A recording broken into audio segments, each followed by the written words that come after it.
like, it's funny because for the past 2 years, I've been like doing all this kind of like serious stuff, and then the very first song we come out and we play there tonight, I asked the audience if they masturbate to Lord of the Rings. Excellent. And I think he's back. And I had no idea. It's insane because I spent the entire night throwing up in the fetal position on the floor of the I was so wasted.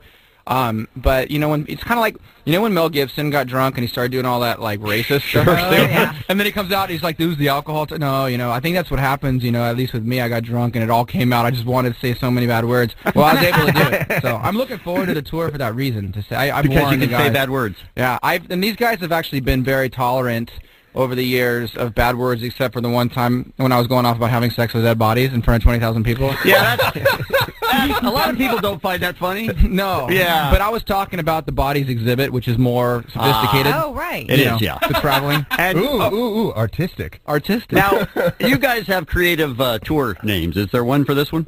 You know what? I got a text last night if we had a name for it, for someone that needed something, and I don't think we actually agreed on it. I had a pretty rad idea for one, but I don't think we ever agreed on anything, and I don't think it's probably Well, we'll take some calls. How about that?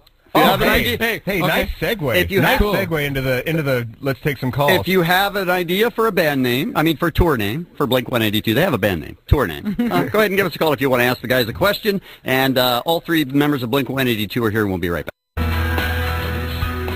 106.7 KROQ is KROQ, and it's 26 minutes after 8 o'clock.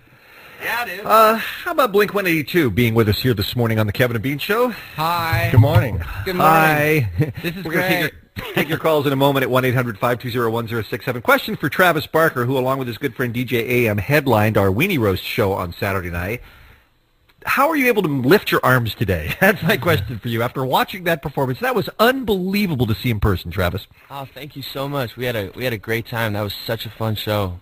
So good to be back in the you know, I've seen the videos, and I've heard you on talking about what you and DJ AM do together, but to see it in person, I mean, I can't believe how entertaining it was to watch, which is not something I would expect, because it's really, you know, a guy playing records and another guy playing drums, but unbelievable to watch, and I don't know how you are able to stay in sync with him like that, like how you're able to know what he's going to play and give the appropriate drum fills. I mean, you guys must rehearse like a mother effer. Yeah, lots of rehearsal, lots of set, like jamming. Do you have a set list that he goes through every time, or? Yeah, I mean, once we get ready for a show, we kind of have songs that we know we're going to go into. It's just a question of how long and keeping eye contact. And you know what I guys mean? went from Metallica to Michael Jackson, and I don't think that's ever happened in history. That was pretty strong. You got to think about. I've went from Metallica to Michael Jackson. No, it was really. I saw you guys for the first time, and I freaked out too. I thought it was really cool and totally different than what I was expecting as well. Yeah, and absolutely. I told Travis right afterwards, and I think for them to up the ante, we had some conversations about me doing dancing that basically goes along with the whole set, you know, because they just need that extra little thing. So I'm going to be doing a lot of interpretive stuff, but right on cue. Great. I like it. What would be even better is if we convinced you that it was all going to be CGI and you had to wear one of those like body suits with the ping pong balls on them. I'm already wearing it. Blink-182 is in our studio. Of course, they've got a big tour all the way across America starting off very soon. Tickets go on sale May 30th for all dates through livenation.com. When you started getting together last week for the rehearsals, was it tough to remember some of the songs, or do they all pretty much come back to you because you've played them so often? Well, Mark had a lot of issues with one song in particular where I won the bet over the chorus, but we're not going to get into that. I was convinced that there was chorus vocals, lead vocals in the first chorus of "I Miss You," and I was horribly wrong. Really? I'd like to go on, you know, national radio and admit it to everybody. I'm sorry. Do you have to relearn your parts? Does that ever happen where you're like, hey, I don't remember the guitar solo in this one. What's that sound like? Tom. You guys, you know, it's so great. It's like I was born with the rock inside me, so even if I don't play the right part, you're born with a rock inside. No, I was born rock hard inside me. No, we how much do you change it up? Is that what you're saying? Is you just, no matter what you play it, kind of you make what's interesting? Make it fit? I don't. It's like it's fast and loud and. I don't know. We just kind of. It's not like the most complicated stuff, but I think the way we play it, whether we're playing the right notes or not, comes off fine. You know? Some songs have really like snapped into place immediately. Like there's some songs that we go and play it without even practicing it or referencing it at all, and we go through it perfectly the first time through. And then there's other times when there's some changes that we've forgotten or things that we used to do live that we're trying to redo live that like we are different from the album, and so we go back and address those. So that's an actual answer to an actual question. Wow, how about Yeah, That was I don't know awesome. how to handle that. We're gonna go to some calls here at 1-800-520-1067. You guys need a name for your tour. Now, what are some of the ones you've had in the past?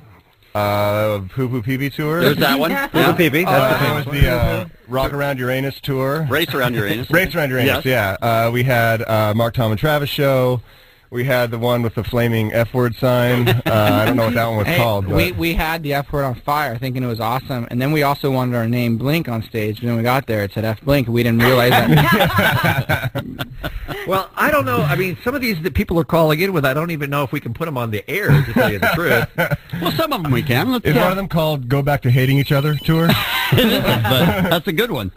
Let's go. That was great.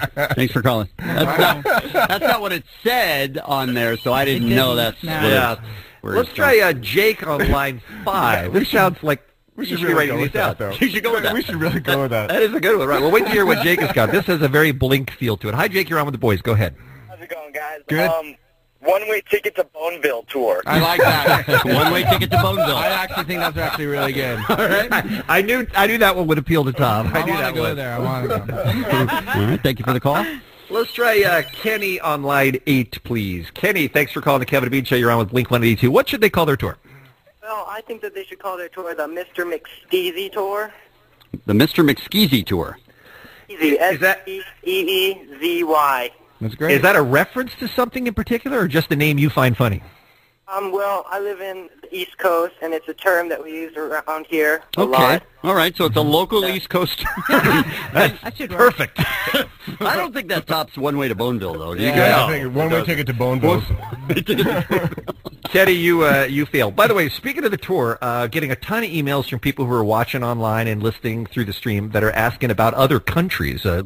Ali just wrote in from the UK. Heard from other people throughout Europe. What's the plan? What's the plan for worldwide domination for Blink-182 in 2009? Well, we just booked this tour that goes to the U.S. and Canada, and then when we get back from this, we will address the rest of the world. We really want to play for everybody and get everywhere and do the thing. We want to do the. We're dying to do the thing. We like doing stuff, and we like to do stuff everywhere in the world. So, Well, there's the name of your tour right there, the We Doing just Stuff need- tour. There's just a it's just lacking like some conveniences in other parts of the world. It's a political issue more than it is just a traveling issue. As soon as they open a few more 5-star resorts and the people start brushing their teeth over there, I think we'll Well, you're making friends all over the world this morning. Of course. I want you to call out a country in particular. Who are you talking about? What country? I'm absolutely only referring to the Taliban right now. Okay. No, All right. no, no. Can you guys stick around for one more break? Do you mind? Yeah, totally. Okay, great. And I tell you what, we'll clear the lines on the tour names. If you have any, I really do yes. like one-way ticket to Boneville. That's pretty good. it's pretty good. Yeah. That sounds like If a you do Bob have- Dylan tour. If you do have other actual questions for Blink-182, speak now or forever hold your peace. 1-800-520-1067. We'll continue more with the guys right after this. You are listening to KROQ, and it is 8:42. It is Kevin and Bean Show. Blink-182 is here. Yes, Mark, you were going to say. I'm just amazed at it's 8:42 in the morning and so many lines have been crossed. Like I never thought at this point in the morning we would have broached so many just You know what? upsetting subjects. Welcome to my life. Yeah. Lisa says that every day. Yeah. All right, before we go back to some